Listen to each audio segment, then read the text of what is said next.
Assalamualaikum warahmatullahi wabarakatuh. Jadi di sini saya akan memaparkan sebuah materi tentang sejarah pemikiran ekonomi makro Islam.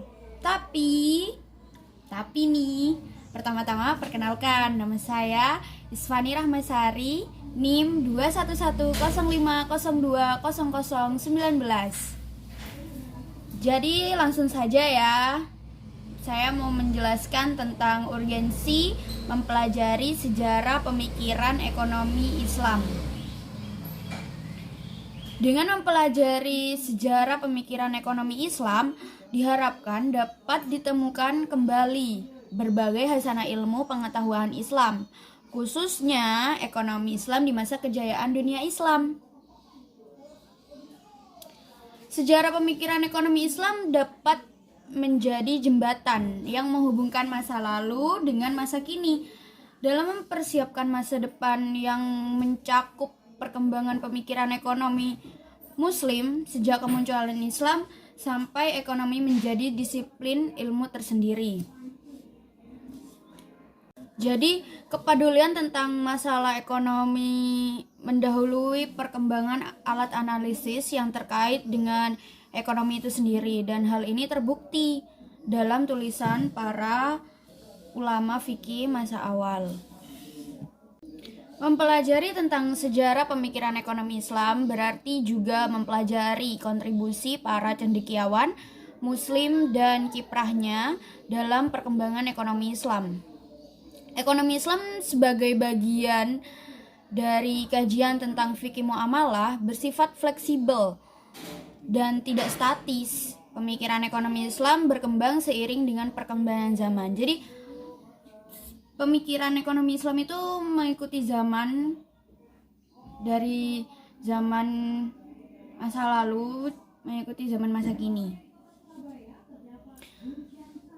Para ulama juga memiliki peran yang sangat penting dalam memutuskan pemikiran ekonomi Islam. Mereka tidak hanya menuliskan berbagai praktik ekonomi Islam pada masanya, tapi turut berperan dalam menafsirkan dalil nakli yang bersumber dari Al-Quran dan Sunnah menjadi praktik ekonomi yang metode ijtihad.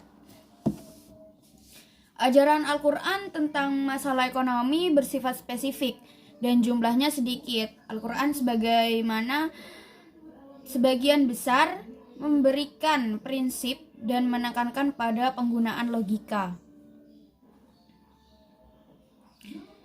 Jadi meskipun kerap disembunyikan, para ekonom barat sebenarnya banyak dipengaruhi oleh pemikiran para ilmuwan Muslim. Salah satunya adalah Thomas Aquinas yang banyak dipengaruhi oleh Al-Ghazali dan Ibnu Rashid.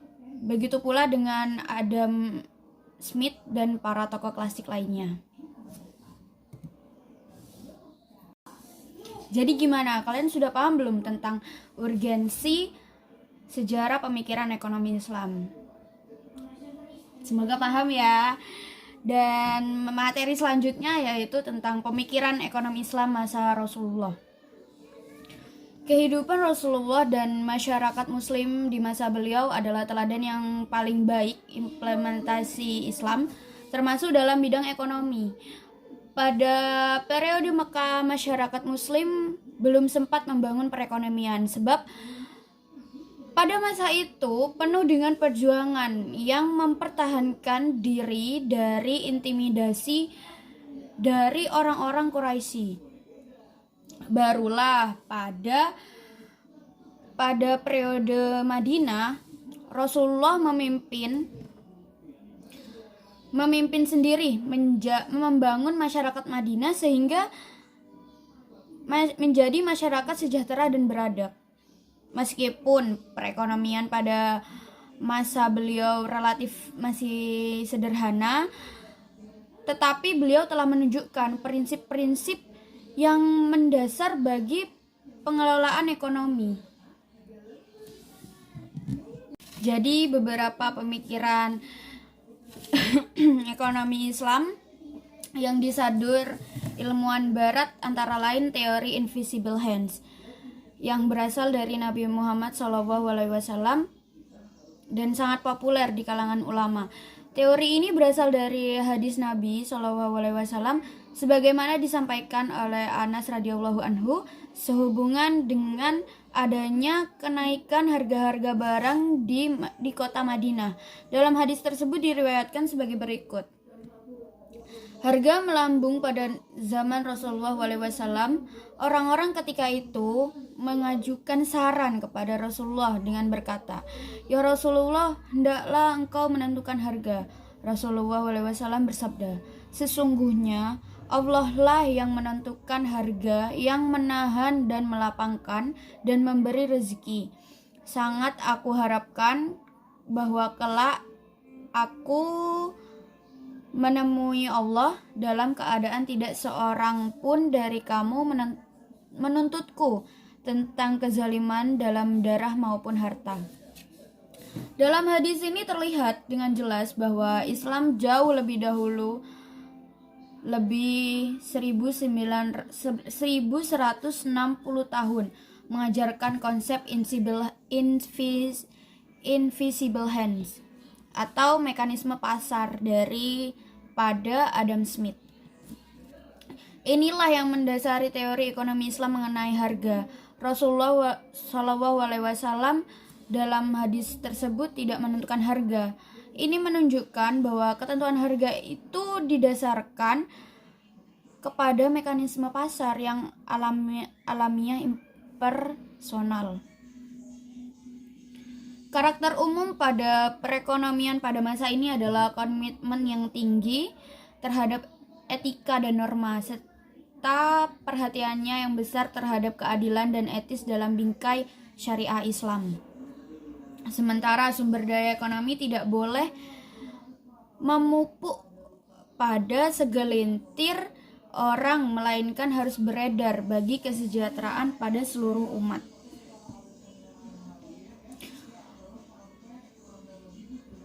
Rasulullah SAW membuang sebagian besar tradisi dan nilai-nilai yang bertentangan dengan ajaran Islam dari seluruh aspek kehidupan masyarakat Muslim.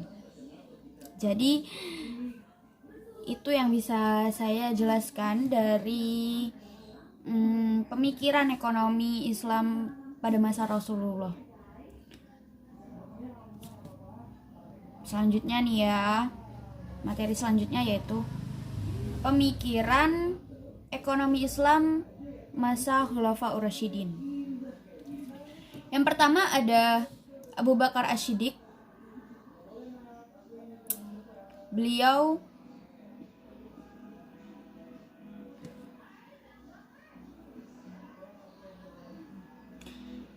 Abu Bakar Asy-Syiddiq dilahirkan 2 tahun setengah tahun setelah tahun gajah atau 50 tahun setelah tahun sebelum dimulainya Hijriyah. Abu Bakar termasuk suku Quraisy dari Bani Taim yang silsilah keturunannya sama dengan Rasulullah SAW dari garis ketujuh.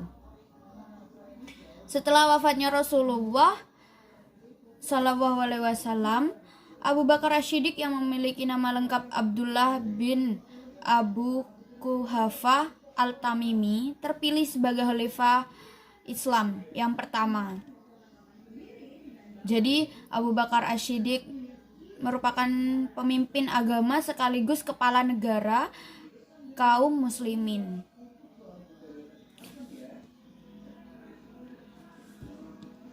Pada masa pemerintahannya hanya berlangsung selama 2 tahun. Abu Bakar Asy-Syiddiq banyak menghadapi persoalan dalam negeri yang berasal dari kelompok yang murtad, nabi palsu, dan pembangkang zakat. Pada akhirnya perang terhadap kemurtadan ini berakhir dan kemenangan berada di tangan Khalifah Abu Bakar. Pemikiran ekonomi yang paling penting dari peristiwa perang melawan kemurtadan ini adalah bahwa Abu Bakar telah mampu membuat prinsip penting dalam perpajakan Islam, yakni menegakkan zakat sebagai sumber pendapatan negara. Dalam pendistribusian harta Baitul Mal, prinsip yang diterapkan Abu Bakar adalah kesamarataan. Jadi semuanya itu sama, gak ada yang dibeda-bedakan. Selama masa pemerintahan Abu Bakar As-Siddiq, harta Baitul Mal tidak pernah menumpuk dalam jangka waktu yang lama, karena harta Baitul Mal langsung didistribusikan kepada seluruh kaum muslimin. Jadi setelah terkumpul langsung didistribusikan, langsung dibagikan. Jadi harta tersebut tidak menumpuk sampai terlalu banyak. Apabila pendapatan meningkat, seluruh kaum muslimin mendapat manfaat yang sama dan tidak ada seorang pun yang dibiarkan dalam kemiskinan. Jadi tidak ada orang miskin dan kaya, jadi semuanya itu sama rata gitu. Yang kedua yaitu Umar bin Khattab. Umar bin Khattab lahir di Mekah tahun 40 sebelum Hijriah. Silsilahnya berkaitan dengan garis keturunan Rasulullah SAW pada generasi ke-8. Ia salah satu dari 17 orang Mekah yang terpelajar ketika kenabian dianugerahkan kepada Muhammad Al-Amin. Umar masuk Islam di usianya ke-27 tahun. Masa kepemimpinan Umar bin Khattab berlangsung selama 10 tahun. Selama masa itu Umar bin Khattab banyak melakukan ekspansi hingga wilayah Islam meliputi Jazirah Arab, sebagian wilayah kekuasaan Romawi, Syria, Palestina, dan Mesir, dan seluruh wilayah kerajaan Persia termasuk Irak.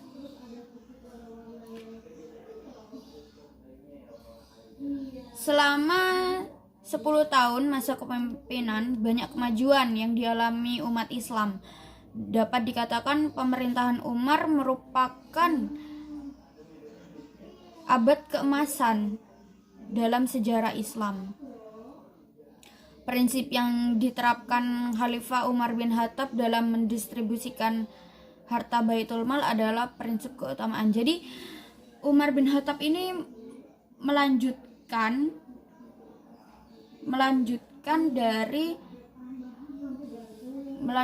dari Abu Bakar As-Siddiq, yaitu mendistribusikan zakat.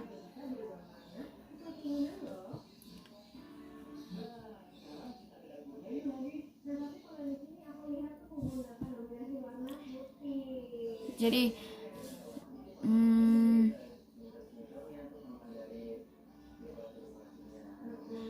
ia berpendapat bahwa kesulitan yang dihadapi umat Islam hendaknya diperhitungkan dalam menentukan bagian seseorang dari harta negara, dan karenanya keadilan menghendaki usaha seseorang serta tenaga yang telah dicurahkan dalam memperjuangkan Islam harus dipertahankan dan dibalas dengan sebaik-baiknya. Yang ketiga yaitu Utsman bin Affan. Utsman bin Affan lahir di Mekah. Utsman bin Affan termasuk dalam keluarga besar Umayyah dari suku Quraisy, dan silsilah pertaliannya dengan Rasulullah SAW ialah pada generasi kelima. Dalam menentukan calon penggantinya, Umar bin Khattab membentuk sebuah tim yang terdiri dari 6 orang sahabat, yaitu yang pertama ada Utsman bin Affan, Ali bin Abi Thalib, Talha, Zubair bin Al-Awwam, Sa'ad ibnu Abi Waqqas, dan Abdurrahman ibnu Auf. Setelah Umar bin Khattab wafat, tim yang beranggotakan 6 orang sahabat ini melakukan musyawarah dan berhasil menunjuk Utsman bin Affan sebagai khalifah Islam ketiga setelah melalui persaingan yang ketat dengan Ali bin Abi Thalib. Selama kepemimpinannya, Utsman bin Affan tidak melakukan inovasi dalam bidang ekonomi. Kebijakan perekonomian yang diterapkan hanya meneruskan dari kebijakan-kebijakan dari khalifah pendahulunya. Jadi dia hanya meneruskan, tidak ada inovasi yang baru. Dalam pendistribusian harta Baitul Mal, Khalifah Utsman bin Affan menerapkan prinsip keutamaan seperti halnya Umar bin Khattab. Ia juga menerapkan kebijakan berupa membagi-bagikan tanah negara kepada individu untuk reklamasi dan distribusi kepada Baitul Mal.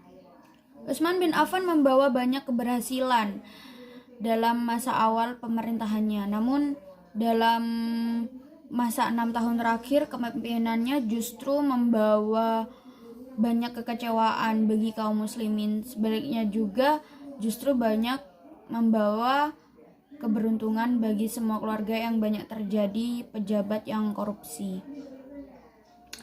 Pada masa akhir pemerintahan ini banyak diwarnai kekacauan politik yang berakhir dengan kematian khalifah itu sendiri, yaitu Utsman bin Affan. Yang terakhir yaitu Ali bin Abi Thalib. Ali bin Abi Thalib yang kunyatnya adalah Abul Hasan dilahirkan pada tahun Gajah ke-13. Ali merupakan keponakan Rasulullah SAW dan dari suku Bani Hashim yang dipercaya menjaga tempat suci Ka'bah. Ali menikah dengan putri Rasulullah, Fatimah Az-Zahra, dan dikaruniai 2 putra, Hasan dan Husain.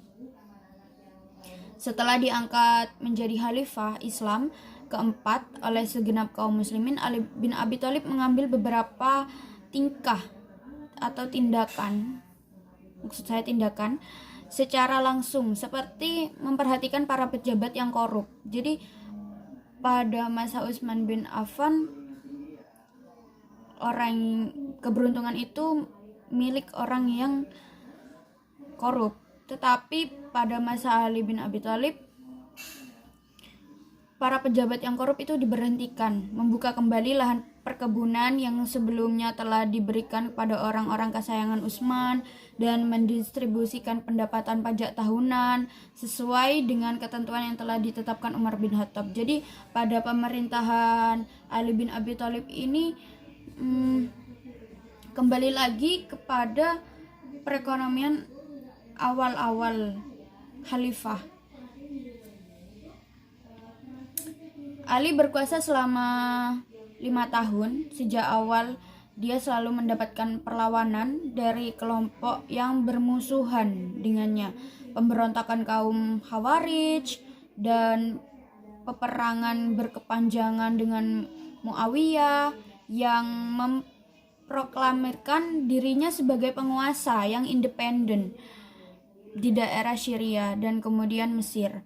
Khalifah Ali bin Abi Thalib mengambil langkah penting pada masa pemerintahannya, yaitu pencetakan uang koin atas nama negara Islam. Hal ini menunjukkan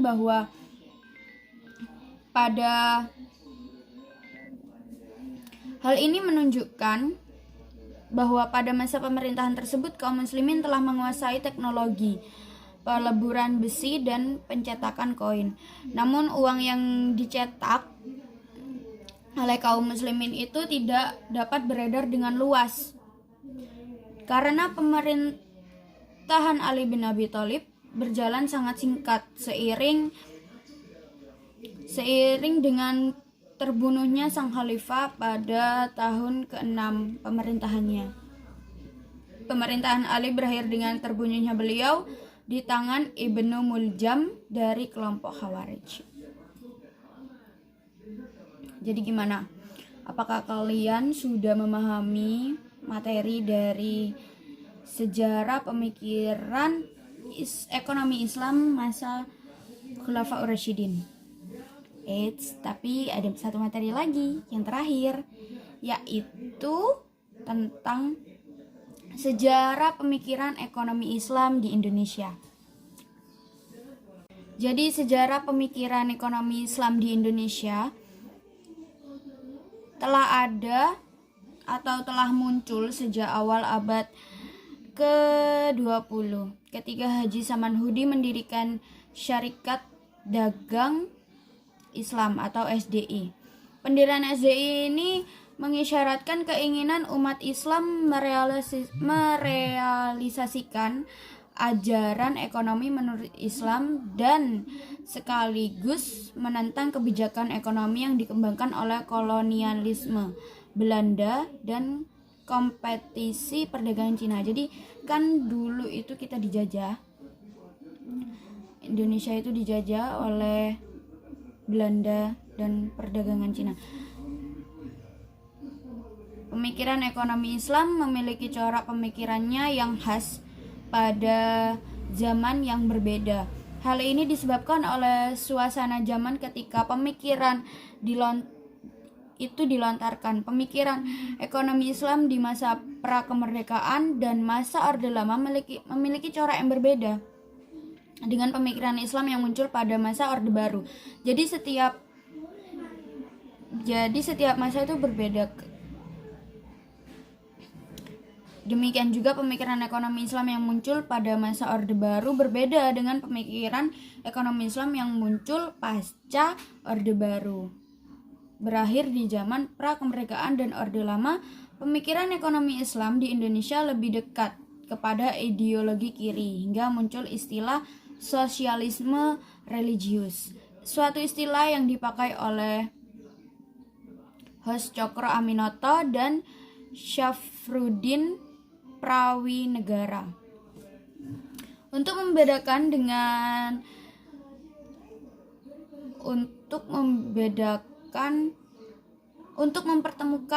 gagasan sosialisme dengan ide-ide keislaman dalam konteks Indonesia.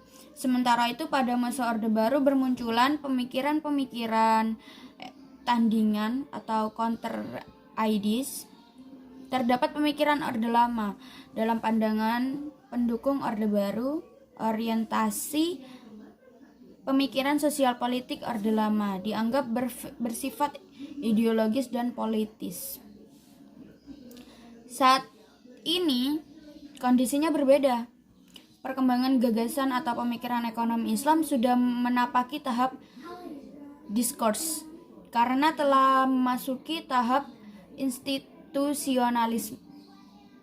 institusionalisasi gagasan dan tahap regulasi dalam bentuk undang-undang, peraturan pemerintahan tingkat nasional dan kebijakan ekonomi pembangunan. Di tengah maraknya industri perbankan syariah, pemikiran ekonomi Islam yang muncul merupakan pemikiran yang sedikit banyak menjadi penyangga industri tersebut atau berupa pemikiran yang mengkritik operasional perbankan syariah yang dianggap lari dari cita-cita ekonomi Islam dan tidak ada bedanya dengan perbankan syariah.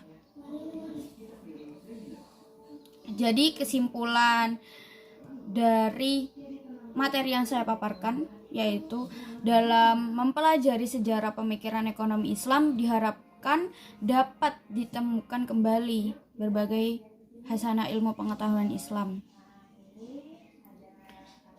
Dan 3 pilar ekonomi dalam perekonomian Islam. Yang pertama, segala sesuatu mutlak milik Allah. Yang kedua, Tuhan itu satu, hanya hukum Allah yang dapat diberlakukan. Yang ketiga, kerja adalah kebajikan, kemalasan adalah sifat buruk. Mungkin itu saja yang bisa saya paparkan dari materi yang saya susun dalam makalah ini. Kurang lebihnya saya mohon maaf. Wabillahi taufiq wal hidayah. Assalamualaikum warahmatullahi wabarakatuh. Bye guys.